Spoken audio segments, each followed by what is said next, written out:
Set చేశాను. మునగాకు వచ్చేసి ఒక బంచ్ మీద కట్ చేసుకున్నాను, ఒక బిగ్ బంచ్ మీద.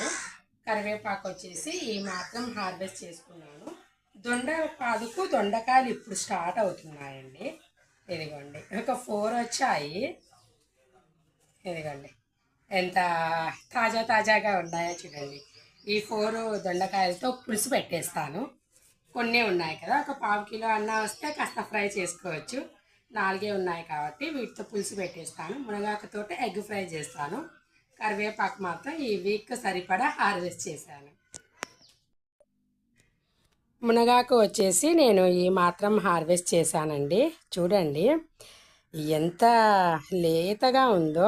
నాకు ఇలా లేత ఆకుపచ్చ రంగులో ఉంటే భలే నచ్చుతాయండి ఆకుకూరలు. మీకు చాలాసార్లు వీడియోలో చెప్పాను కదా. చూడండి ఎంత